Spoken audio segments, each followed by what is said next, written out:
श्रीमान् वेङ्कटनाथार्यः कवितार्किककेसरी वेदान्ताचार्यवर्यो मे सन्निधत्तां सदा हृदि गुरुभ्यः तद्गुरुभ्यस्य नमो वाकमदीमहे वृणीमहे च तत्रार्धौ दम्पती जगदहम्पति ज्ञानानन्दमयं देवं निर्मलस्फटिकाकृतिम् आधारं सर्वविद्यानां हयग्रीवमुपास्महे वेदान्तगुरुमुखार्जितवागीशपदारविन्दमधुपालिं श्रीब्रह्मतन्त्रकलिजिन्मणिमालां वन्दिशीयसुमहार्गाम् श्रीविष्णुचित्तकुलनन्दनकल्पवल्लीं श्रीरङ्गराजहरिचन्दनयोगदृश्यां साक्षात् क्षमां करुणया कमलामिवान्यां गोदामनन्यशरणः शरणं प्रपद्ये. கோதாஸ்துதி போன வாரம் முதல் ஸ்லோகம் பார்த்தோம். ஸ்ரீ விஷ்ணு சித்த குலநந்தன கல்பவல்லீம் அப்படின்னு விஷ்ணு சித்தரான பெரியாழ்வார் உடைய தோட்டத்திலே இல்ல அவர் குலமே ஒரு தோட்டம், அப்பேற்பட்ட அந்த குலத்திலே அவதரித்தாள் ஆண்டாள் அப்படின்னு ஆண்டாளுடைய அவதாரமும் ஆண்டாளுடைய அவதார ரகசியம் சாட்சாத் பகவானே அப்படின்னு அவனுக்கு எப்பயுமே அவனோடையே கைங்கரியம் பண்ணணும்னு காட்டுற மாதிரி ஸ்ரீரங்கராஜ ஹரிச்சந்தன யோக திருஷ்யாம்னு ஹரிச்சந்தனமான ரங்கநாதன் கிட்ட ஒரு அப்படியே படர்ந்து அவனோடையே இருக்கா மாதிரி கடைசியில பெருமாளை போய் சேர்ந்தாள் அப்படின்ற அந்த அவதார ரகசியத்தையும் நமக்கெல்லாம் அப்படியே பெருமாளுக்கு கைங்கரியம் பண்ணிட்டு அவனுக்கே நம்ம தாசன் அப்படின்னு இருக்கணும் அப்படின்னு காட்டக்கூடிய ஒரு அவதாரமாக இருந்து நமக்கு கொடுத்தாள். சாட்சாட்சமாம் கருணையா கமலாமிவான்யாம் ஸ்ரீதேவி தாயாருடைய மறு உருவமோ அப்படின்னு கருணையா கமலா அப்படின்னு கமலா அப்படின்றது தாயார் கமலாசினி அப்படின்ற பெரிய பிராட்டிக்கு கருணை, அப்பேற்பட்ட கருணையிலே மகாலட்சுமியோ அப்படின்னு சாட்சாட்சமாம் அப்படின்னு பூமி பிராட்டியே சாட்சாத் பூமி பிராட்டியுடைய அவதாரமான கோதாதேவி, அப்பேற்பட்ட கோதாதேவி அனன்ய சரணகா வேற எங்கும் யாரும் சரணமடைய முடியாம உம்மிடையே சரண்யம் பிரபத்தியே அப்படின்னு சரணம் பிரபத்தியே அப்படின்னு தாயாருக்கு சரணாகதி பண்டையர் ஆண்டாளுக்கு.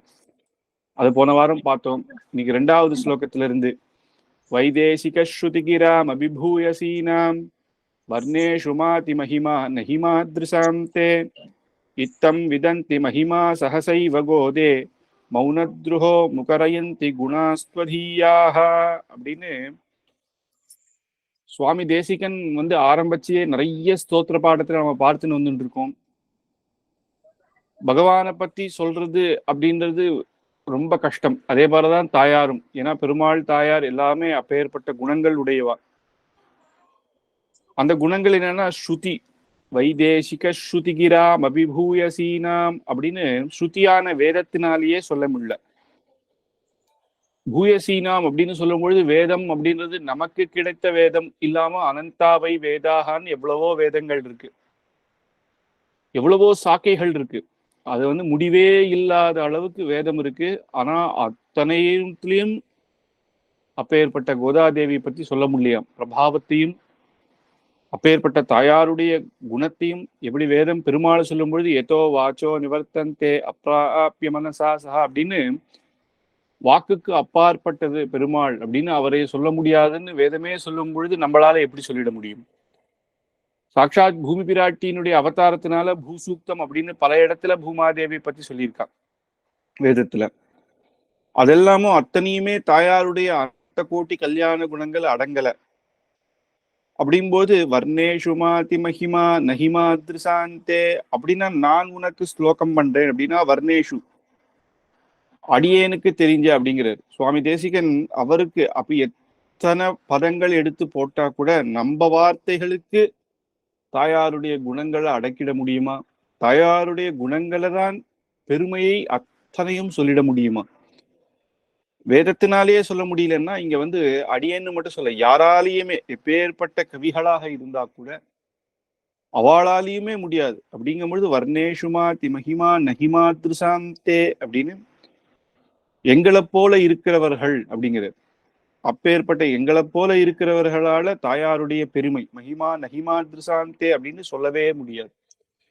எப்போ வேதம் அப்படின்றது அப்ராக்கிருதம் அபௌருஷேயம் அப்படின்னுவா. அபௌருஷேயம் அப்படின்னா ஒரு புருஷனால பண்ணப்பட்டது கிடையாது வேதம். வேதம் எப்படி பகவான் அனாதி காலமாக இருக்கேரோ வேதமும் அப்படியே இருக்கு. அபௌருஷேயம் ஒரு புருஷனால பண்ணப்பட்டது கிடையாது. அப்ப பகவான் தான் முதல்ல அந்த சிருஷ்டிக்கும் பொழுது பிரம்மாவுக்கு உபதேசம் பண்றார். அப்புறம் பிரளய காலத்தையும் தானே அந்த வேதத்தை ரட்சிக்கிறேன். திருப்பியும் அடுத்த யுகத்துல திருப்பியும் பிரம்மாவுக்கு உபதேசம் பண்றேன். அவரும் உபதேசம் பண்றேன் தவிர அது பெருமாள் தான் பண்ணேர் அப்படின்னும் கிடையாது. அது பெருமாளுக்கு மூச்சு காற்று போல நம்ம எப்படி பேசுறோமோ ஒரு பேச்சு வார்த்தைகளோ அது பகவானுடைய பேச்சா மூச்சாகவே இருக்கு வேதம். அப்ப அதனால ஒருத்தனால பண்ணப்பட்டது இல்லை அப்படிங்கும் பொழுது அதுல எந்த ஒரு தப்பும் கிடையாது. இப்ப புராணங்கள்லயே பார்த்தாலும் 18 புராணங்கள் அப்படின்னாலும் நம் பெரியோர்கள் ஒத்துண்ட புராணம் அப்படின்னு இருக்கு. சாத்விக புராணங்கள் மட்டும்தான். எப்படி விஷ்ணு புராணம், வராக புராணம், அந்த மாதிரி சில புராணங்கள் தான். சில புராணங்கள் ஒத்துக்கல. ஏன்னா அவ சொல்லும் பொழுது என்ன சொல்றா, பண்ணும் பொழுதே பண்றவருக்கு தபோகுணமோ ரஜோகுணமோ இருந்தா, ஒரு சோம்பேறித்தனமோ இல்ல ஒரு அகங்காரமோ இருக்கும் பொழுது அவ வேற விதமாக எழுதிடுறான்.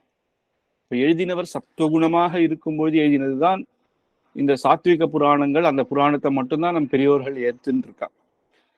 இப்ப அதே மாதிரி ஒருத்தரால பண்ணப்பட்டது இல்லையே. அப்ப அதனால அந்த ரஜோகுணம் தமோ குணத்துக்கு ஒரு இதுவே கிடையாது. அதனால இதுல இருக்கிறது அனைத்துமே பகவான் அனுகிரகம் பண்ணியிருக்கேர். நமக்கு எல்லாருக்கும் இது உபயோகம் இருக்கும். இதுல மோட்சம் அடைஞ்சவாளுக்கு மட்டும்தான் வேதம், மோட்சத்தை ஆசைப்படுறவாளுக்கு மட்டும்தான் அப்படின்னு கிடையாது. அதனாலதான் கர்ம காண்டத்துல என்னென்ன யார் யாருக்கு என்னென்ன ஆசையோ அதுக்கும் என்னென்ன எந்தெந்த பகுதியை சொல்லி அவ அனுஷ்டானம் பண்ணணும், அதுக்கான என்ன பலன் எல்லாமே சொல்லியிருக்கு. ஆனா கடைசியா என்னன்னா எல்லா மனுஷர்களும் எதுவும் வேண்டிக்க வேண்டியது என்ன அப்படின்றதுதான் ஆச்சாரியர்கள் நமக்கு எடுத்து சொல்றா. வேதத்துல இந்த பாகத்தை நீ இது பண்ணணும் அப்படின்னு. அதனாலதான் நம் பெரியோர்கள் வேதத்தை அனைத்தையும் அவ சொல்லியிருந்தா கூட அது பகவான் கைங்கரியமாகவே சொல்லுவாளே தவிர அதை ஒரு ஆசையும் பலனையும் எதிர்பார்த்து இல்லை.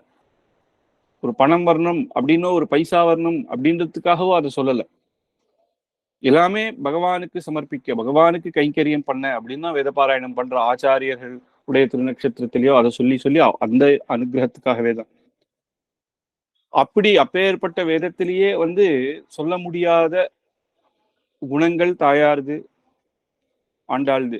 அந்த மாதிரி இருக்கும் பொழுது எப்படி நம்ம ஆரம்பிக்கிறது அப்படின்ற ஒரு தயக்கம் எல்லாருக்குமே இருக்கு. சரி, இது சுவாமி தேசிகனுக்கு நல்லா தெரியும். இத்தம் விதந்தி மப்பிமா சகசைவ கோதே கோதே அப்படின்னு சம்போதனம் பண்றது இது எனக்கு நல்லாவே தெரியும். உம்முடைய பெருமையே என்னால சொல்ல முடியாது. சரி அப்படின்னு சொல்லாம விட்டுடலாமா அப்படின்னாலும் தப்பாயிடுறது. சொல்லாம இருக்க முடியலையே. உன்னுடைய பரத்துவ குணத்தை நினைக்கும் பொழுது நம்மளால உண்மை சொல்ல ஸ்தோத்திரம் பண்ண முடியுமா அப்படின்ற ஒரு பயம் வருது. ஆனா தாயாருடைய சௌலபிய குணத்தை நினைக்கும் பொழுது இந்த தாயார் நம்ம ஸ்தோத்திரம் பண்ணலைன்னா எப்படி அப்படின்னு வருது. தாயாருடைய சௌலபியம் என்னன்னா பரத்துவம் இருக்கு, தாயாருடைய பெருமை இருக்கு. வேதத்துல சொன்னப்பட்ட தாயார் எப்பேற்பட்டது மகா எல்லாருக்கும் அனுகிரகம் பண்ணக்கூடியவா, ஜெகன்மாதா ஜனனி அப்படின்னு சொன்னா கூட அந்த தாயார் எப்படி சௌலபியமாக நமக்காக ஒரு அவதாரம். எதுக்காக அவதாரம் அப்படின்னா தனக்காக இல்லை, நமக்காக ஒரு அவதாரம். அதுவும் என்னன்னா வராக அவதாரத்துல வராகர்கிட்ட கேட்டு இப்ப ஏற்பட்ட இந்த குழந்தைகளுக்கு எல்லாம் என்ன எப்படி அவள்லாம் எப்படி மோட்சம் அடைவா அப்படின்னு கேட்கும் பொழுது அதை வராகர் உபதேசம் பண்ணதை நமக்கு அனுஷ்டித்து காட்டும்படியாக இருக்கு. அதனால அனுஷ்டிச்சே காட்டுறான்.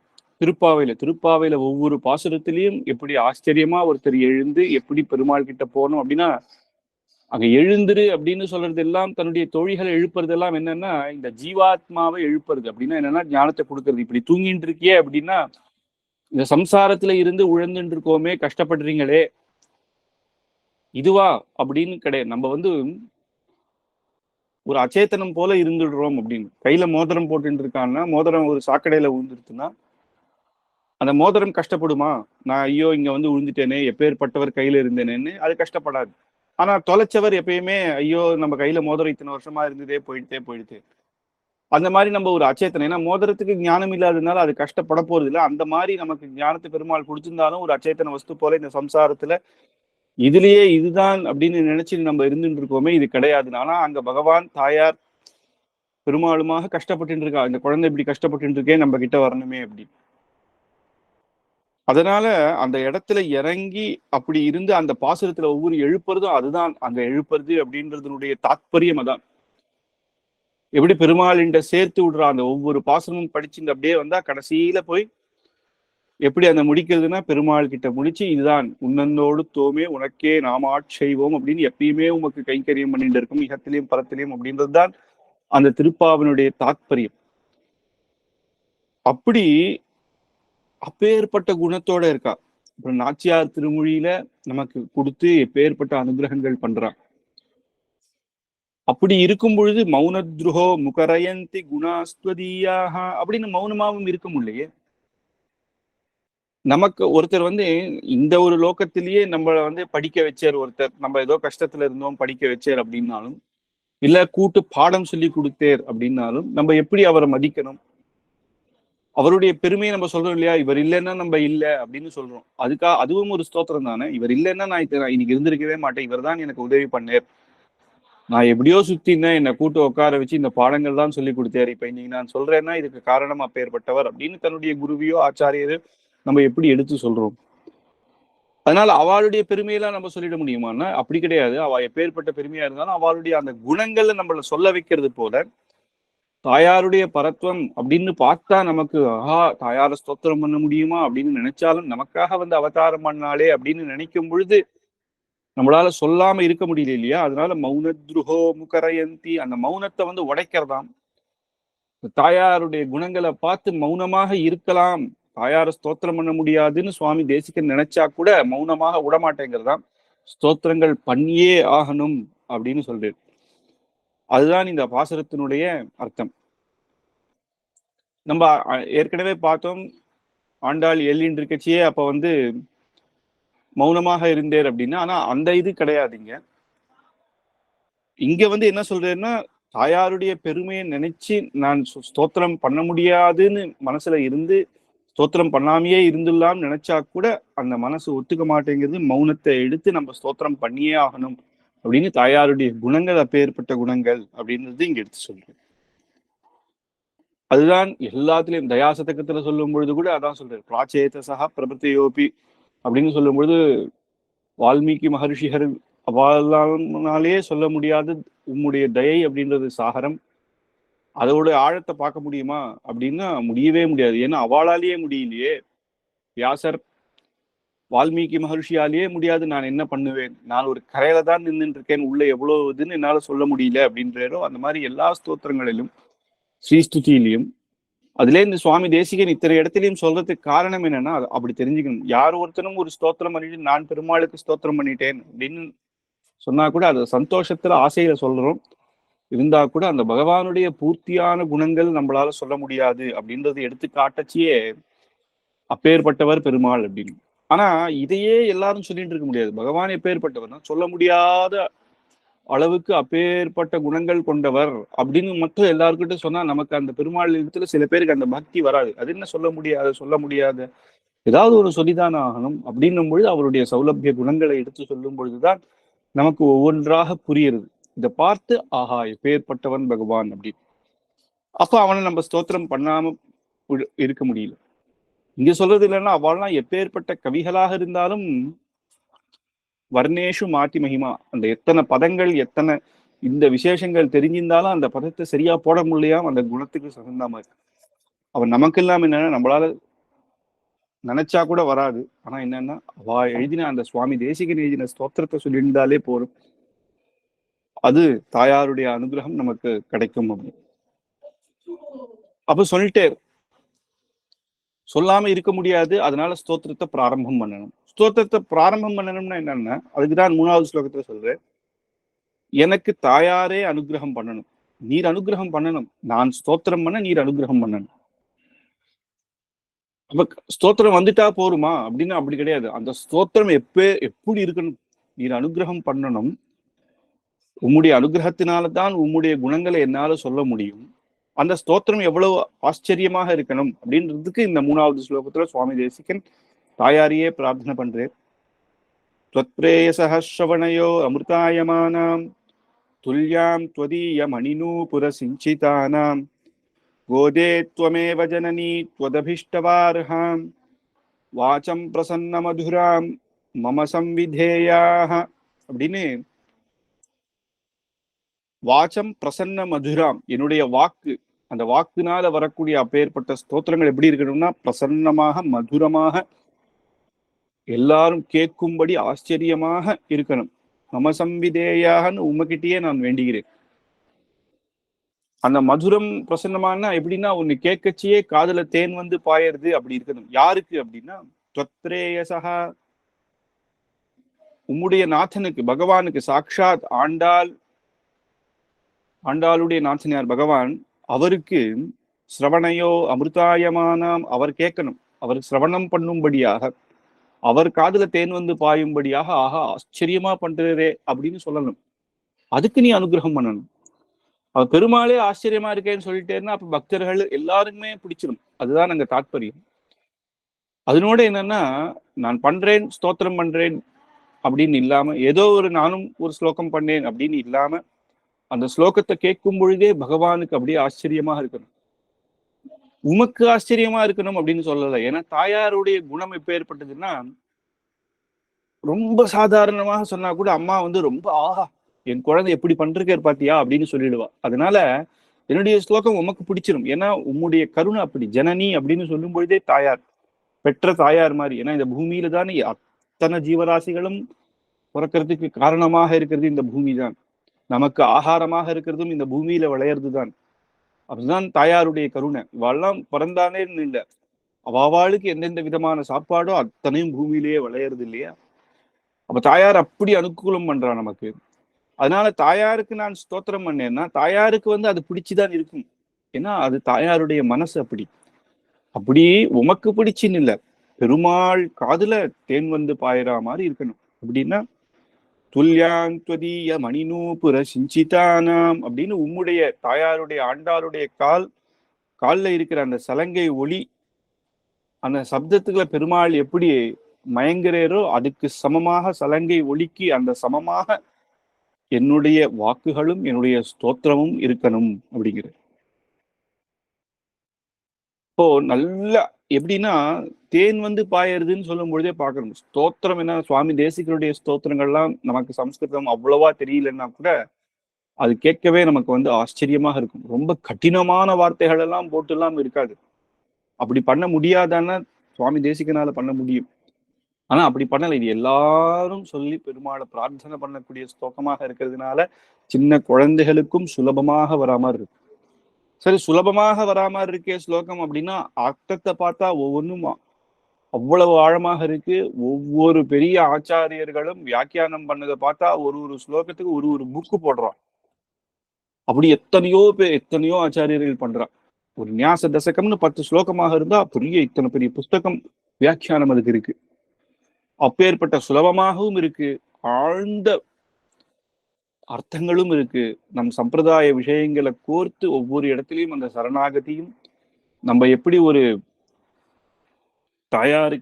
தாயார் பெருமாளுக்கு எப்படி நம்ம ஒரு சேவகனாக இருக்கணும் அப்படின்னு சொல்ற ஒவ்வொரு விதமும் ஒவ்வொரு ஸ்லோகத்திலையும் ஒவ்வொரு உதாரணத்தையும் எடுத்து பார்த்தா சுவாமி தேசிகன் நமக்கு பண்ண அனுகிரகம் எப்படின்னு தெரியும். அந்த அனுகிரகத்துக்கு காரணம் என்னன்னா அந்த ஒவ்வொரு இடத்திலையும் தான் பகவான் கிட்ட பிரார்த்தனை பண்ணி ஆரம்பிக்கிற அந்த விஷயம் இருக்கு இல்லையா தாயார்கிட்ட, அதுதான் நமக்கு இவ்வளவு அனுகூலமா இருக்குன்னா பெருமாளுக்கே அப்படி இருக்கணும் அப்படின்னு கேட்டு அவர் அந்த தாயாருடைய அனுகிரகத்தை பெற்று அவர் ஆரம்பிக்கிறது தான் அந்த அழகு. தான் கவிதார்க்கிக சிம்ஹம் அப்படின்னு எப்பேற்பட்ட இருந்தாலும் அந்த பக்தி, அந்த பெருமாள் நான் அப்படின்னு இல்லாம எனக்கு எல்லாம் பகவானுடைய அனுகிரகத்தினாலதான் இன்னைக்கு நான் இப்படி இருக்கேன்னா பகவானுடைய அனுகிரகத்தினாலதான் அப்படின்னு அதை நினைச்சுட்டே அந்த ஆரம்பிக்கிற ஒரு அழகு நம்ம சுவாமி தேசிகன் இடத்தில்தான். துல்யாந்த்வதீய மணிநூபுர சிஞ்சிதானாம் அப்படின்னு உடைய கால் சலங்கை ஒளிக்கு சமமாக எப்படி பகவான் அதுக்கு வந்து ஆச்சரியப்பட்டு இருக்கானோ அதுபோலே இந்த என்னுடைய ஸ்தோத்திரமும் பெருமாள் காதுல ஒரு தேன் போல பாயனம் அப்படிங்கிற. கோதே துவமேவ ஜனனி துவதவிஷ்டவார்ஹாம். கோதே துவமேவ, கோதாதேவியே அப்படின்னு. கோதாதேவினா கோதா அப்படின்றதுக்கு அர்த்தம் என்னன்னா அற்புதமான வாக்கு உடையவள் அப்படின்னு அர்த்தம். அந்த தான் பேசுற அந்த பேச்சுக்கள் எல்லாமே அவ்வளவு ஆச்சரியமாக இருக்கும். அதனாலதான் நீங்க வேற பேர் சொல்லாம கோதான்னு சொல்ற. ஏன்னா நான் இப்ப ஸ்தோத்திரம் பண்ண போறேன் இல்லையா, எனக்கும் அதே போல வாக்குகள் வரணும் அப்படின்னு. கோதே துவமேவ ஜனனி அப்படின்னு நீதான் எனக்கு அம்மா, அதனால நீ அனுகிரகம் பண்ணணும் அப்படின்னு துவதபிஷ்டபாரகான்னு நீதான் எனக்கு கொடுக்கணும். உமக்கு ஸ்தோத்திரம் பண்ண ஏற்றதாக இருக்கிற ஒரு அப்பேற்பட்ட அந்த உம்முடைய பெருமைக்கு ஏற்றதாக இருக்கணும் அந்த ஸ்லோகம். அதுக்கப்புறம் பெருமாளும் ஆச்சரியப்படணும். பெருமாள் தாயாரை பத்தி சொல்ற, ஆஹா எவ்வளவு அழகா சொல்றாரு அப்படின்னு நினைக்கணும். ஏன்னா ராமாயணத்துல இருக்கு, ஹனுமான் தான் முதல்ல சீதா தேவியை பார்க்கும் பொழுது ராமரை பத்தி அங்க சொல்றாரு. சீதா தேவிக்கு ராமரை பத்தி தெரியாதா? அவர் எப்படி இருக்கார் அப்படின்னு கேட்கும் பொழுது இப்ப எப்படி இருக்கேன்னு இருந்தாலும் அவருடைய எல்லா குணங்களையும் ஹனுமார் எப்படி எல்லாம் தான் அனுபவிச்சது அத்தனையும் சொல்றாரு. தாயாருக்கு தெரியாதான்னு அனைத்தும் தெரியும்.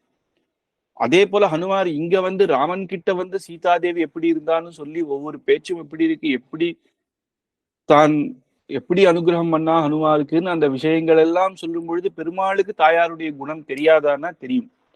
இப்ப ஏன் கேட்கிறான்னா, அவளுக்கு ஏகலட்சம் அந்த இது, ரெண்டு பேரும் ஒரே மனசுடையவா. அந்த பக்தன் சேர்க்கும் போது என்னன்னா, அந்த பக்தனுக்கு அப்பேற்பட்ட அனுபவத்தை கொடுக்குறான். தான் சந்தோஷப்படாக எப்படி இருக்கே இருப்பார் ஹனுமார், எப்படி சொல்றார் அப்படின்னு அவருடைய சொல்ற அந்த அழகையும் பாக்குறான். அந்த மாதிரி ஒரு குழந்தை சொல்லும் பொழுது எப்படி தாயார், நமக்கு விஷயம் தெரியாதா என்ன, நமக்கு விஷயம் தெரியும், நம்மளுடைய குணத்தை தான் சொல்ல போறா அப்படின்னாலும் இந்த குழந்தை எப்படி சொல்றது அப்படின்ற ஒரு இதுல அந்த அனுபவத்தை எடுத்து அவ எப்படி ஒருத்தருக்கு ஒருத்தர் சந்தோஷப்படுறாளோ அந்த மாதிரி. அதனாலதான் பராசர பட்டர் ஸ்ரீகுண ரத்ன கோஷம் பண்ணும்பொழுது தாயார் சன்னதியில தானே போய் பண்ணணும். நேர பெருமாள் பண்ணிட்டு நேர பெருமாள் ரங்கநாதன் சன்னதியில போறேன், நான் இப்போ உமக்கு ஸ்தோத்திரம் பண்ண போறேன், நான் ஸ்தோத்திரம் சொல்ல போறேன். யாருடைய ஸ்தோத்திரம் தெரியுமா? தாயாருது அப்படின்னு எடுத்து சொல்றேன். அதே மாதிரி தாயார் சன்னதியில போய் ரங்கநாதனை பத்தி ஸ்தோத்திரம் பண்றேன். அதுலயே சொல்றேன், நீர் கேளும் அப்படின்னு தாயாரை பத்தி நான் ஸ்தோத்திரம் பண்ணியிருக்கேன், நீர் கேளும் முதல்ல அப்படின்னு பெருமாள் கிட்ட தான் போய் முதல்ல அதை சொல்லிட்டு அப்புறம் தான் தாயார்கிட்ட. அதனால அந்த குணங்கள் யாருக்கிட்ட போய் சொன்னா எப்படி இருக்கும் அப்படின்னு தெரிஞ்சுட்டு இருக்க ஆச்சாரியர்கள். அதே பద్ధதியில சுவாமி தேசிகனும் அப்படி வேண்டிக்கிறார், பெருமாளுக்கு கேட்க ஆச்சரியமாக இருக்கணும். அந்த அப்பேற்பட்ட வாக்கு பிரசன்ன மதுராம் மம சம்விதேயாக அப்படின்னு பிரசன்னமாகவும் மதுரமாகவும் இருக்கணும் அப்படின்னு. அந்த பாதுகா சகஸ்ரத்துல துல்யான் துவதிய மணிநூபுர சிஞ்சிதானாம் அப்படின்னு அந்த கால் சலங்கை ஒளி அப்படின்னு சொல்லும் பொழுது சட்டாரி, அந்த சட்டாரி பெருமான் பகவானுடைய திருவடி, அந்த திருவடி மேல இருக்கிற அந்த ஒளியும் சொல்றாரு. இந்த பெருமாள் ஏழும் பொழுதே ரங்கநாதன் அந்த ஜல் ஜல் அப்படின்னு கேட்கும் அந்த திருவாபரணங்கள்லாம். அப்படி அதை வச்சே அதைதான் கேட்கிறேன், கடைசி காலத்துல ரங்கநாதனுடைய பாதுக வரணும், அந்த சப்தத்தோட நான் சேவிக்கணும் அப்படின்னு சுவாமி தேசிகன் வேண்டிக்கிறேன். அந்த மாதிரி நாத பத்ததி அப்படின்னு ஒரு பத்ததி பாதுகா சகஸ்ரத்துல பண்ணியிருக்கேன். அது மாதிரிதான் தாயார் பெருமாள் அப்படின்னு சொன்னா ரெண்டு பேருக்கும் சேர்த்துதான் அது அப்பேற்பட்ட ஒளியுடையது. அதுவே நாதமாக இருக்கு, ஆச்சரியமான விஷயங்களை சொல்லக்கூடிய இதுவாக இருக்கு. அப்படி என்னுடைய ஸ்தோத்திரமும் இருக்கணும் அப்படின்னு. இப்ப அடுத்தபடி என்ன அப்படின்னா, மற்ற கவிகள்லாம் எத்தனையோ பேர் பகவானை பிரார்த்தனை பண்ணி ஸ்தோத்திரம் பண்றா இல்லையா, அத்தனைக்கும் இது வரைக்கும் பண்ணவா அத்தனை பேரும் அதுக்கு எல்லாம் காரணமும் சாக்ஷாத் கோதாதேவியே அப்படின்னு சொல்ற மாதிரி, கிருஷ்ணான்வயேன தததீம் யமுனானுபாவம் தீர்த்தைர் யதாவதவகாஹ்ய சரஸ்வதீம் தே கோதே விகஸ்வரதியாம் பவதி கடாக்ஷாத் வாசஸ்புரந்தி மகரந்த முச்சஹ் கவீனாம் அப்படின்னு கிருஷ்ணான் வயேன தததீம் அப்படின்னு. கோதா அப்படின்னும் போதே நம்ம சொன்னோம், அந்த பேருக்கு என்னன்னா ஆச்சரியமான வாக்கு உடையவள் அப்படின்னு. அந்த வாக்குகள்லாம் எப்படி இருக்குன்னா, அந்த ஒவ்வொரு பதங்களும் அப்படி பேசும் பொழுது ஒரு பிரவாகமாக ஒரு நதி போலே, அந்த நதி பக்கத்துல நம்ம உட்கார்ந்தா அப்படியே ஆச்சரியமா ஒரு சப்தம் வரும் இல்லையா, அதே ரசிச்சுட்டு இருக்கலாமோ. அந்த போல தாயாருடைய வாக்கு அப்படியே எப்பயுமே ரசிச்சுட்டு இருக்கா போல இருக்கு. அது எப்படின்னா சரஸ்வதி நதி போல இருக்கு. அது மட்டும் அதுல விசேஷம் இல்லை, அந்த தாயாருடைய பல பாசுரங்கள் எல்லாத்திலையும் கிருஷ்ணானுபவமே இருக்கிறதுனால அது எப்படின்னா யமுனா தீர்த்தமும் சேர்ந்திருக்கு. கிருஷ்ணான்வயே ந தததீம் யமுனானுபாவம், அந்த பாவத்துல தாயாருடைய பாசுரங்களே அப்படி சரஸ்வதி நதி போல இருந்தா அதுலயும் கண்ணனை பத்தி சொல்றதுனால யமுனா நதின்ற. ஏன்னா யமுனைக்கு அப்பேற்பட்ட பெருமை. கங்கை எப்படி பகவானுடைய திருவடியிலிருந்து ஒரு நகத்திலிருந்து வந்ததோ, பிரம்மா திருமஞ்சனம் பண்ணி, யமுனா நதிக்கு என்னுடைய பெருமை என்னன்னா, கண்ணன் பூர்த்தியாக அதிலேயே விளையாடி கிரீடா வல்லப அப்படின்னு சொல்றோம் இல்லையா, யமுனா நதியிலேயே விளையாடி தன்னுடைய பூர்த்தியா யமுனா நதியிலேயே இருந்தான். அந்த யமுனா நதிக்கு கருப்பே எப்படி வந்ததுன்னா கண்ணனால அப்படின்னு கூட பெரியோர்கள் அப்படி அனுபவிக்கிறார். ஏன்னா கண்ணன் கருப்பா இருப்பா இல்லையா, அவன் குளிச்சு தீர்த்தாமாடி அந்த யமுனா நதியே கருப்பாயிட்டான். அப்படி அந்த யமுனை மேல அவ்வளவு இஷ்டம் கண்ணனுக்கு. எப்பயுமே காத்தால கொஞ்சம் எழுந்துனா ஓடிடுவான் யமுனா நதி கிட்ட. அங்கதான் காளிங்க நர்தனம் எல்லாம் பண்ணான். அவன் பண்ற அந்த பசங்களோட பிடிச்சு அவன் உள்ள போட்டு அந்த விளையாட்டுகள் எத்தனையும் யமுனா தீரத்துலதான். அதனால அந்த அனுபவமும் சேர்த்து இருக்கு. அதனால கிருஷ்ணா அன்வயேன தசதீம் யமுனானுபாவம் தீர்த்தை அப்படின்னா அப்பேற்பட்ட அந்த சிறந்த பிரவாகத்துல நம்மளால எப்படி இருக்க முடியும், அதை புரிஞ்சுக்க முடியும் அப்படின்னா, ஒரு நதி பிரவாகமாக இருந்ததுன்னா எங்கேயுமே போய் டக்கு டக்குன்னா நம்ம இறங்கி தீர்த்தம் ஆட முடியாது. அதுக்குன்னு படித்துறை அப்படின்னு இருக்கும். கங்கைன்னா கங்கை பத்ரிகாசிரமத்தில இருந்து எங்கெங்கயோ வருது, அலகாபாத், காசி, அப்படி வந்து சமுத்திரத்துல போய் சங்கமமா வருது இல்லையா, அது நடுவில் எங்கன்னா அங்க இறங்கி நம்மளால தீர்த்தம் ஆட முடியாது. அப்படி பண்ணா அடிச்சுட்டு போயிடும். அதுக்குன்னு சில இடத்துல படித்துறை இருக்கும். சிலது நேச்சுரலா இருக்கும், சில பேர் ஆர்டிபிஷியலா அதை பண்ணியிருப்பா. அங்கங்க காட் அப்படின்னு சொல்றா இல்லையா, ராம் காட், லக்ஷ்மண் காட், நிறைய பேர் வச்சு அங்க காட் இருக்கும். காவேரி எல்லாம் போனா படித்துறை அப்படின்னு சொல்லுவா. அந்த இடத்துல ஒரு படிக்கட்டாக இருக்கும், அதுலதான் இறங்கி நம்ம குளிக்க முடியும். இன்னும் ஹரித்வார் எல்லாம் வந்தா செயின் போட்டிருப்பா கங்கையில. அது கங்கையினுடைய நதியுடைய பிரவாகம் அதிகம், அந்த செயின் பிடிச்சிருந்தா நம்ம குளிக்கணும் அப்படின்னு. அந்த மாதிரி அந்த காட் அப்படின்றது என்னன்னா ஆச்சாரியர்கள் அப்படின்னு. ஆச்சாரியர்கள் நமக்கு புரிய வைக்கிறார். ஏன்னா அந்த பிரவாகத்துல நம்மளா இறங்கி நீச்சல் அடிக்கலாம் அப்படின்னா பண்ணிட முடியாது. அதுக்கு ஒரு ஆச்சாரியர்கள் வேணும். அந்த தீர்த்தை அப்படிங்கும் பொழுது அந்த இடத்துல அந்த இதுவும் வருது, அந்த காட் அப்படின்னு. அந்த சரஸ்வதியும் யமுனையும் சேர்ற இடம் எப்படி, அலகாபாத்ல கங்கா யமுனா சரஸ்வதி மூணுமே சேரக்கூடிய இடம். அப்ப அந்த மாதிரியான இடத்துலன்னா அந்த ஏதாவது ஒரு காட்டு இருந்தா தானே. அதனால அவளுடைய இது கேட்டு கோதேபிகஸ்வர தியாம் பவதி கட்டாட்சாத்து, அப்பேற்பட்டவர்கள் தாயாருடைய அனுகிரகத்தினாலதான் இப்பேற்பட்ட எல்லாரும் பெரிய பெரிய மகான்களுக்கெல்லாம் இப்பேற்பட்ட வாக்கு வருதுன்னா கோதே விகஸ்வரதியாம் பவதி கட்டாட்சாத், கோதாதேவியினுடைய அப்பேற்பட்ட இந்த கட்டாட்சம் தான் அப்பிரவாகமாக அந்த சரஸ்வதி நதியோட சேர்ந்த யமுனா நதியோட சேர்ந்த அந்த பிரவாக அதனுடைய அந்த ஞானத்தை நமக்கு எல்லாருக்கும் தாயார் கொடுக்கிறா அப்படின்னு. வாச்சஸ்புரந்தி மகரந்த முச்சக்கவீனாம் அப்படின்னு வாக்குக்கு மகரந்தம் அப்படின்னும் தேன் போல அந்த ஆச்சரியமாக எல்லாருக்கும் அந்த கவிகளுக்கெல்லாம் வரக்கூடியதாக இருக்கு. அப்பேற்பட்ட வாக்குக்கு காரணம் கோதாதேவி தான் அப்படின்னும், அதனாலதான் அவளுடைய வாக்கும் அப்படியே தாயார் போலேயே எப்படி அவளுக்கும் அந்த பிரவாகமாக அவளுக்கும் அனுகிரகமாக வருது அப்படின்னு. இங்க வந்து நம்ம பார்க்கணும். இதுல நம்ம தெரிஞ்சது என்னன்னா, அந்த படித்துறைன்றது ரொம்ப முக்கியம். மகான்கள் சொல்றது அதனால அப்படின்னு சுவாமி தேசிகனும் அவளுடைய பூர்வாச்சாரியர்கள் எல்லாரையும் பாவிச்சுண்டு அதன்படி அவளுக்கு எல்லாரும் நமக்கும் இப்பேற்பட்ட கவிகளுக்கும் எல்லாருக்கும் தாயாருடைய அனுகிரகம் அந்த பத்ததியில நம்ம கேட்டு தெரிஞ்சுட்டு நம்ம ஆச்சாரியருடைய கேட்ட பத்ததியில நமக்கும் அப்பேற்பட்ட ஞானம் வந்தது. அதனால தாயார் அனுகிரகம் பண்ணுவேர். இவாளுக்கெல்லாம் எப்படி பண்ணேரோ இந்த ஸ்லோகத்துல, போன ஸ்லோகத்துல என்ன சொன்னார், அனுகிரகம் பண்ணணும் ஸ்தோத்திரம் பண்றதுக்கு.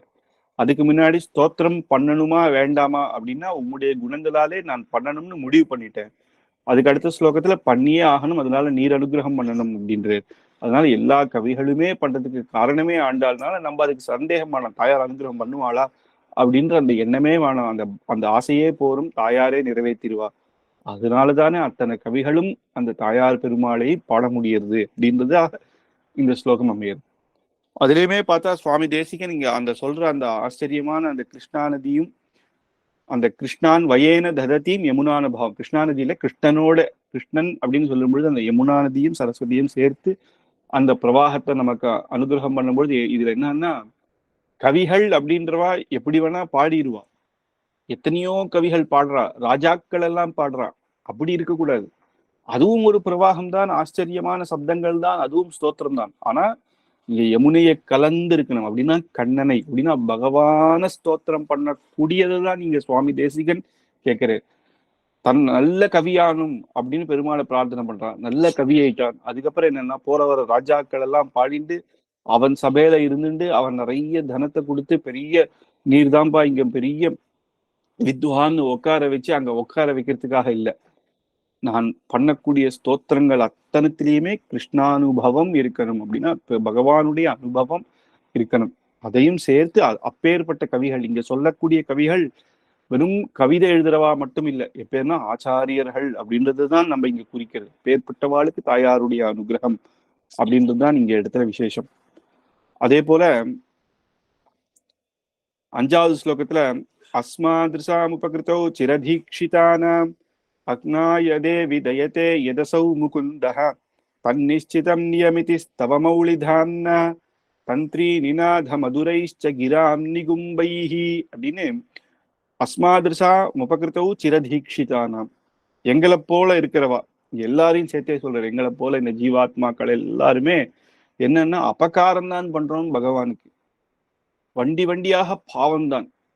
அதவே சிற தீட்சிதானாம், எங்களுடைய ஒரு தீட்சையாக வச்சிருக்கோம், ஒரு விரதமாக. எங்களுடைய விரதம் என்னன்னா கெட்டது பண்றதுதான். பகவான் நினைச்சது, பகவான் அனுகூலமாக நமக்கு பண்ணி கொடுத்ததெல்லாம் விட்டுட்டு அவனுக்கு எப்பயுமே துரோகம்தான் பண்ணிட்டு இருக்கோம், பாவம்தான் பண்ணிட்டு இருக்கோம், சகல பாவத்தையும் சேர்த்து வச்சுட்டோம். அவனுக்கு பிடிச்சபடி அப்படின்னு இருக்கிறது இல்லை, அப்படின்னா சாஸ்திரம் சொல்லும்படி இருக்கிறது இல்லை. சாஸ்திரத்துல என்ன சொல்லித்தோ அந்த மாதிரி நம்ம இருக்கிறதே இல்லை. சாஸ்திரம் எது பண்ணக்கூடாதுன்றோ அதை தான் நம்ம பண்ணிட்டு இருக்கோம். அப்படி எல்லாத்திலையுமே அதையே ஒரு தீட்சையாக வச்சிருக்கோம். ஆனா பகவான் எப்பேற்பட்ட தீட்சை வச்சிருக்காங்க, எல்லாருக்கும் அனுகிரகம் பண்ணியே தீருவேன் அப்படின்னு. அஸ்னாயதேவி தயத்தே எதசௌ முகுந்தஹா அப்படின்னு முகுந்தன் அப்படின்னு நீங்க சொல்றேன்னா மோட்சத்தை கொடுக்கக்கூடியவன் அப்படின்றதுனால பகவானுக்கு முகுந்தன் ஒரு திருநாமம். அப்பேற்பட்ட முகுந்தனானவன் அவர் என்ன தயத்தே அப்படின்னு எப்பயுமே கருணையை காட்டுறார். இது என்ன ஒரு ஆச்சரியம், எப்பேற்பட்ட ஆச்சரியம் இது. நம்ம ஒருத்தருக்கு கெட்டதே நினைச்சுட்டு இருக்கோம், அவனுக்கு பிடிச்சபடியே பண்ணலைனாலும் அப்படியும் அவனுக்கு நான் கருணையே காட்டுவேன்னு நினைக்கிறேன்னா அதை பத்தி நான் என்ன சொல்ல. அவருடைய குணத்துக்கு என்ன காரணம், அப்படி என்ன காரணம், நான் என்ன அப்படி பண்ணிட்டேன், பண்ணதெல்லாம் தப்பு தானே, ஆனா பகவான் எனக்கு அனுகிரகம் பண்ணிட்டே இருக்கான்னா அதுக்கு எனக்கு தெரிஞ்ச ஒரே காரணம் உம்முடைய சம்பந்தம், கோதாதேவி அப்படின்ற அப்பேற்பட்ட ஆண்டாளுடைய சம்பந்தம் எங்களுக்கு கிடைச்சதுனாலதானோ என்னவோ பகவான் நாங்கள் இவ்வளவு தப்பு பண்ணாலும் சகிச்சுண்டு கருணை பண்றோம். அதுக்கு என்ன ஆண்டாள் அப்படி என்ன பண்ணி வச்சா, ஆண்டாள் சொல்றத பகவான் கேட்கறது இல்லையா, என்னுடைய குழந்தைகள் அப்படின்ன அப்படி என்ன நம்ம பாவம் பண்ணாலும் பாவம் அப்படின்னு அனுகிரகம் பண்றதுக்கு தாயார் பகவான் என்ன பண்ணலாம் அப்படிங்கும் பொழுது தன்னிச்சிதம் நியமிதி ஸ்தவமௌளிதாம்னா தன்னுடைய சிரசுல சூட்டின்ற அந்த புஷ்பத்தை பகவானுக்கு கொடுக்குறா இல்லையா, சூடி கொடுத்த நாச்சியார் அப்படின்னு, அது பகவான் ஆசைப்பட்டு அந்த புஷ்பத்துக்காக அவன் மயங்கிட்டானாம். அதனால யாரெல்லாம் ஆண்டாளுக்கு சொந்தம் அப்படின்னு சொல்லிட்டு வராளோ ஆண்டாளுடையவன் அப்படின்னும் தாயாருடைய அனுகிரகத்தை பெற்றவேன் அப்படின்னு சொல்லிட்டு வரவாள் எல்லாரும் அவனுடைய பாவத்தை பார்க்காத பகவான் அனுகிரகம் பண்ணிட்டு தயையை காட்டுறான். அந்த சம்பந்தம் இருந்ததுனாலேயே போரும் அப்படின்னு. இன்னொன்னு என்னன்னா தந்திரீனிநாத மதுரைச்ச கிராம் நிகும்பைன்னு ஆண்டாள் தாயாருடைய வாக்கு. தாயார் பண்ணக்கூடிய அந்த ஸ்தோத்திரங்கள், அந்த பிரபந்தத்தை பார்த்து பகவான் மயங்கிடுறான். அந்த வாக்குன்னு சொல்லும் பொழுது பேசும் அந்த ஒவ்வொரு பேச்சினுடைய அழகுலையுமே ஒண்ணு தன்னுடைய மௌலி சிரசுல இருக்கக்கூடிய அந்த மாலையை பார்த்து, ரெண்டாவது தன்னுடைய வாக்கு, அப்பேற்பட்ட வாக்கு அப்படின்னு சொல்லும் பொழுது இங்க பெரியவா வியாக்கியானம் பண்ணும்பொழுது இது திருப்பாவை அப்படின்னே சொல்றோம். தாயாருடைய வாக்கு அந்த ஒவ்வொரு பேசுறதும் அப்படின்னா அந்த திருப்பாவையை, அந்த திருப்பாவையை பார்த்து பகவான் மயங்கி இருக்கார். அதனால என்னன்னா யாரெல்லாம் திருப்பாவை சொல்லிட்டு தன்னுடைய சன்னதிக்கு வராலோ அத்தனை பேருக்கும் அனுகிரகம் பண்றோம். அதனால நீங்க எங்க பேர்பட்ட திவ்ய தேசம் எடுக்கட்டும், திருவேங்கடமுடையான் சன்னதியில கருட சேவை அன்னைக்கு காத்தால மோகினி அவதாரம், மோகினி அவதாரத்துக்கு சுடி கொடுத்த நாச்சியார் ஸ்ரீவில்லிபுத்தூர்ல இருந்து ஆண்டாளுடைய மாலையும் கிளியும் வரும். அந்த மாதிரி அதே மாதிரி அந்த மார்கழி மாசத்துலயே 30 நாளைக்கு தாயார் சன்னதியிலிருந்து வந்து கிளி வரும். அந்த ஒவ்வொரு கிளியும் அன்னைக்கு மூலவருக்கு சாட்டுவார். அந்த மாதிரி உற்சவர் மோகினி அவதாரத்துல வச்சியே அப்படிதான் எழுதுவேன். சுடி கொடுத்த நாச்சியார் கொடுத்தனுச்சு அந்த மாலை. அந்த மாதிரி பல திவ்ய தேசங்கள்ல நடக்கிறது. அப்படி அந்த அந்த விபவத்துல மட்டுமே இல்லாம அச்சாலையும் பகவான் அதை நினைச்சுட்டு இருக்கான். அப்படி எப்படி இதுக்கு சேவா சுவாமி வியாக்கியானம் பண்ணும் பொழுது இந்த ஸ்லோகத்தினுடைய இது என்னன்னா தாற்பயம் என்ன அப்படிங்கும் பொழுது தனியன்றே சொல்றாரு இல்லையா, பூமாலை சூடி கொடுத்தால் அப்படின்னு பாமாலை பாடி கொடுத்தால் அப்படின்னு. தாயார் பண்ணது என்னன்னா சூடி கொடுத்தால் மாலையை, பாமாலை அப்படிங்கும் பொழுது அந்த திருப்பாவை அந்த ஸ்லோகத்தை பாடி கொடுத்தால், பாடினாள். இது ரெண்டுத்தையும் பகவான் அவ்வளவு ஆச்சரியமாக ஏத்துக்கிறதுனால அதனால அவன் தாயாருக்கு மயங்கினதுனால தாயாருக்கு கூட இருக்கிறவா, அனுகூலம் பண்றவா, தாயார் அனுகிரகம் பெற்றவா அப்படின்னு பார்த்தா இந்த பூமியில இருக்க எல்லாரும். அப்ப அத்தனை பேரும் பாவம் பண்ணா கூட பகவான் நமக்கு அனுகிரகம் பண்றா அப்படின்னு அந்த தனியன்ல இருந்தே எடுத்து அதுதான் இந்த ஸ்லோகத்தினுடைய இதுவாக சுவாமி தேசிகன் நமக்கு அனுகிரகம் பண்றார் அப்படின்னு கொடுக்குறார். அப்படி எல்லாருக்கும் அப்ப தாயாருக்கு என்ன அப்படின்னு கேட்க வேண்டாம். தாயார் ஏன் அனுகூலம் பண்றான்னா தான் பெற்றவள் ஜனனி அப்படின்னு சொல்லும்போது நம்ம இந்த பூமியில தான் எல்லா ஜீவராசிகளும் பிறக்கிறதுனால நமக்கு எல்லாம் மாதா ஆனபடினாலே ஒரு மாதா ஒரு குழந்தைக்கு எப்படி அனுகிரகம் பண்ணுவாளோ பிறந்ததுலேருந்து இல்லை வயிற்றுல இருக்கும் பொழுதிலிருந்தே எப்படிலாம் ஜாகிரதையாக பார்த்து ஒவ்வொரு விஷயமும் குழந்தை பிறந்ததுலேருந்து என்னெல்லாம் பார்த்து பார்த்து பண்ணுவாளோ இவனை எப்படியாவது கரை சேர்க்கணும் நல்லபடியாக இருக்கணும் அப்படின்வா. நல்ல உத்தியோகத்துல இருந்தா கூட அப்ப கூட அந்த குழந்தை சாப்பிட்டதோ இல்லையோ அப்படின்னு நினைச்சுட்டு இருப்பா. அதனால என்ன ஆனாலும் கடைசி காலமானா கூட நம்ம அம்மாவை பார்த்துக்க முடியாம கூட அம்மா நம்ம சாப்பிட்டோமா அப்படின்னு நினைக்கிறது தான் அப்பேற்பட்ட குணம். அந்த குணத்துல இருக்குன்னு தாயார் அப்படின்னா எல்லாருக்கும் தாயார். லோகத்துக்கே ஜெகன்மாதா இருக்கக்கூடிய ஆண்டாள் எப்படி இருப்பா? அந்த ஆண்டாள் அந்த அந்த சம்பந்தம் நமக்கு கிடைச்சாதான் பகவான் நமக்கு எப்பேற்பட்ட பாவங்கள் பண்ணாலும் நமக்கு அனுகிரகம் பண்றான் அப்படின்னு சொல்லி அதுக்கு இந்த ரெண்டு காரணத்தையும் எடுத்து சொல்றார். அப்ப ஆண்டாளுக்காக ஏன் பகவான் பண்ணணும் அப்படின்னா அந்த சூடி கொடுத்த சுடற்கொடியாக இருந்ததுனாலையும் அப்பேற்பட்ட அந்த திருப்பாவை நாச்சியார் திருமொழியான பாசுரத்தினாலே கொடுத்ததுனாலையும் தாயார்லயே நம்ம சொன்னா கூட தாயார் அப்படின்றது பகவானுடைய பத்னியாக இருந்தாலும் கோதாதேவிக்கு அப்படின்னு ஒரு தனி பெருமை இருக்கு ஆண்டாளுக்கு. ஏன்னா எங்கேயுமே ஸ்ரீதேவி தாயார் பகவான ஸ்தோத்திரம் பண்ணேர் அப்படின்னு இல்லை இல்லையா? அதே மாதிரி பூமாதேவியாக இருக்கு புராணங்கள்ல எப்படி அவ ரெண்டு பேரும் பேசிக்கிற சம்பாஷணைகள் இருந்தாலும் ஆனா அவதாரம் பண்ணி இந்த பாசுரங்களை கொடுத்து அதுவும் அது ஆழ்வார்கள் பாசுரத்துல தாயார் நாச்சியாருடையும் சேர்த்தி ஆண்டாளுக்கு மட்டும் எப்படின்னா நம்மாழ்வார் எப்படி ஆழ்வார் கோஷ்டிலையும் உண்டு நம்ம ஆழ்வார், ஆச்சாரியர் கோஷ்டிலையும் உண்டு. நம்ம ஆச்சாரியன் பார்த்தா லட்சுமிநாத சமாரம்பம் அப்படின்னு விக்ஷசேனர் முதல்ல லட்சுமிநாதன், அப்புறம் ஸ்ரீதேவி தாயார், அதுக்கப்புறம் விக்ஷசேனர், அதுக்கப்புறம் நம்மாழ்வார், அதுக்கப்புறம் உய்யக்கொண்டார் அப்படின்னு அந்த சம்பிரதாயம்.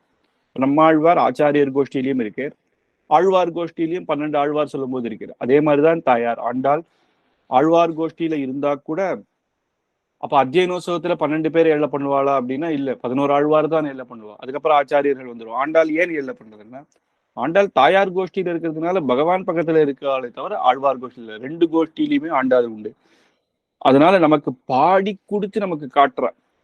தாயாருக்கு ஸ்தோத்திரம் பண்ணினா நம்ம எல்லாம் கூட சேரணும் அப்படின்ற ஒரு காரணம் தானே. தாயாருக்கு ஸ்தோத்திரம் பண்ணணும், தாயாரும் பெருமானும் ஏகலட்சியம் தயாயாகன்னு நமக்கு அனுகிரகம் பண்ண வேண்டியவா. ஆனா பகவானுக்கு ஸ்தோத்திரம் பண்ணி காட்டுறான்னா நமக்காக அப்படின்றது நம்ம தெரிஞ்சுக்கணும் இல்லையா? அப்ப அந்த திருப்பாவை எவ்வளவு முக்கியமோ அந்த 30 பாசுரத்துக்கு தகுந்த மாதிரி அந்த திருப்பாவையே இங்க விசேஷமாகவும் இங்க சுவாமி தேசிகன் சொல்லிட்டு வர்றாரு. அதனால திருப்பாவை 30 பாசுரம் அப்படின்னா கோதாஸ்தி 29 பாசுரம். அது ஏன் காட்டுறதுன்னா சில வாட்டி நம்ம மார்கழி மாசத்துல 29 நாள் வரும், சில வாட்டி 30 நாள் வரும். அதனால தாயார் 30 பாசுரம் பண்ண நம்ம இதுல கடைசியில 2 சேர்த்து சொல்லுவோம், 2 பாசுரங்கள் சேர்ந்து அமையும். ஆனா அப்படி இல்லாம இங்க என்னன்னா ஒரு படி கம்மினா அந்த திருப்பாவதான் அப்படின்னு காட்டும்படியாக 29 பாசுரத்துல தாயாருக்கு அது சமம், அது வேறு, அதுக்கு சமமாக எதுவும் கிடையாது அப்படின்றது காட்டும்படியாக 29 ஸ்லோகத்தோட நமக்கு அனுகிரகம் பண்ணியிருக்கார். அதுலயும் இந்த ஸ்லோகத்துல தந்திரி நிநாத மதுரைஸ்த கிராம் நிகும்பைகின்னு ஆண்டாளுடைய வார்த்தைகள் எப்படி இருக்குன்னா மதுரமாக வீணாகானத்தினுடைய இன்னும் ஆச்சரியமாக இருக்கு அப்படிங்கிறது. வீணாகானம் எவ்வளவு ஆச்சரியமாக அங்க சுவாமி தேசிகன் வீணா விசேஷமே வெங்கட சைலநாதா அப்படின்னு தயாசத்துக்கு சொன்னேன். அந்த வீணாநாதத்தினுடைய இன்னும் ஆச்சரியமாக தாயாருடைய வாக்குகள் இருக்கும்போது இங்க அந்த தாயார் பண்ண அந்த வாக்கு ஸ்தோத்திரம் அப்படின்னு எது அப்படின்னா அந்த பிரபந்தம் தான், திருப்பாவை தான் அப்படின்றது பெரியவாளுடைய ஆச்சரியமான நிர்ணயம். இந்த இதுல சில இடத்துல சொல்றார் குழலை மலிய சொன்ன 1000 அப்படின்னு திருவாய்மொழியில வரும்பொழுது குழலை மலிய சொன்ன அப்படிங்கும்பொழுது அதுக்கு பிள்ளான் வியாக்கியானமே பண்ணியிருக்கார். கண்ணனுடைய குழல் அந்த கானம் எப்பேற்பட்டது, அதை விட ஆச்சரியமானது நம்மாழ்வாருடைய பாசுரம் அப்படின்னு பிள்ளான் அதுக்கு வியாக்கியானம் பண்ணியிருக்கேன். எப்படின்னா கண்ணனுடைய ஆனா ஆழ்வாருடைய மனோபாவம்னா கண்ணன் அந்த பாசுரங்கள் போலே இந்த ஒரு பாசுரம் அந்த கானத்தின் போலே அப்படின்னு. ஆனா அங்க பிள்ளான் வியாக்கியானம் பண்ணும்பொழுது அந்த அந்த கண்ணனுடைய கானத்தை காட்டிலும் வசதி எங்க ஆச்சாரியன் நம்மாழ்வாருடைய பாசுரம். அதே போல இங்க வந்து ஆண்டாளுடைய அந்த மதுரமானது என்னன்னா, வீணையில வரக்கூடிய அப்பேற்பட்ட அந்த வீணா கானத்தினுடைய இன்னும் ஆச்சரியமா மதுரமாக இருக்கக்கூடிய அப்பேற்பட்ட பாசுரங்கள் அப்படிங்கும்பொழுது நாச்சியார் திருமொழி திருப்பாவை. அதனால அதை சொல்லணும், அதை கண்டிப்பாக எல்லாரும் 30 நாளுமாவது அந்த பாசுரங்கள் அந்நி பாசுரமாவது சொல்லணும் அப்படின்றது ஆச்சரியமான தாத்பரியம். அப்பதான் பகவான் இவ்வளவு பாவம் பண்ணாலும் பகவான் நமக்கு அனுகூலம் பண்றேன்னா இதுதான் காரணம்னா, அப்ப அதை பிடிச்சுன்னு நம்ம நிக்க வேண்டாமா? அப்ப எப்பயுமே பகவானுடைய கருணை நமக்கு அனுகிரகம் பண்ணணும். இதனால இந்த தாயார் சொன்ன தாத்பரியத்தை புரிஞ்சுட்டு அதே போல நம்ம இருக்கணும். எப்பயுமே ஒரு ஜீவாத்மா ஒரு பரமாத்மாவுக்கு எப்பயுமே சேஷன் அந்த தெரிஞ்சின்ற ஆச்சாரியன் மூலமாக அந்த பக்தி பண்ணி சரணாகதி பண்ணி ஒரு சரணாகத்தன் எப்படி இருக்கணும்னு தெரிஞ்சு அப்படியே இருக்கணும்னா இதுக்கு எல்லாம் அந்த 30 பாசுரத்திலேயே தாயார் நமக்கு அனுகிரகம் பண்ணியிருக்கா அப்படின்னு. அதோட இன்னைக்கு ஆச்சரியமான பாசுரங்கள். ஒரு பாசுரம் நமக்கு கேட்கும் பொழுதே அந்த 2வது ஸ்லோகத்துல சுவாமி தேசிகன் சொல்லும் பொழுது ஆண்டாளுக்கு எப்படியாவது அந்த அப்பேற்பட்ட பெருமையாக இருந்தாலும் தாயாருடைய சௌலபியத்தினால நம் ஸ்தோத்திரம் பண்ணியே ஆகணும், மௌனமாக இருக்க முடியல அப்படின்னு சொல்றேன். அந்த ஸ்லோகத்துக்கும் ஆச்சரியமான அனுகிரகம் பண்ணணும் அப்படின்னு 3வது ஸ்லோகத்துல தாயாரே தான் பண்ணணும் அப்படிங்கிறார். அதுக்கப்புறம் எல்லாம் பெரிய பெரிய கவிகள் ஆச்சாரியர்கள் எல்லாம் ஸ்தோத்திரம் பண்ணா அதுக்கு தாயாருடைய அனுகிரகம் தானே, அதனால நமக்கும் அது கிடைக்கும் அப்படின்றதையும் அங்க சொல்லி, பெருமாள் இப்பேற்பட்ட பாவங்கள் பண்ணாலும் பெருமாளுடைய கட்டாட்சம் நம் மீது எப்பயுமே இருக்கிறதுக்கான காரணம் தாயாருடைய சம்பந்தம். ஏன் தாயார்கிட்ட பெருமாளுக்கு ஏன் அப்படி அந்த சம்பந்தம் தாயாருக்கு மட்டும் இல்லை, தாயாரோட கூட இருக்கிற அத்தனை பேரையும் நம்ம அனுகிரகம் பண்ணணும் அப்படின்னா தாயார் எதம் பார்த்து தாயார்கிட்ட அவர் அப்படி மயங்கினேர் அப்படின்னா அதுக்கு வந்து பூமாலையும் அப்படின்னு பாமாலையும் அப்படின்னு சொல்ற மாதிரி தன்னிச்சிதம் நியமித்து ஸ்தவ மௌலிதாம்னான்னு சூடி கொடுத்த தன்னுடைய மாலையும் அதுக்கப்புறம் அப்பேற்பட்ட அந்த பாசுரங்களும் அப்படின்னு சொல்லி சுவாமி தேசிக நீங்க மங்களாசாசனம் பண்ற. இதுக்கு மேற்கொண்டு ஸ்லோகமும் அடுத்த வாரத்துல இருந்து பார்க்கலாம். கவிதார்க்கிக சிம்ஹாய கல்யாண குணசாலினே ஸ்ரீமதே வெங்கடேசாய வேதாந்த குரவே நமஹா.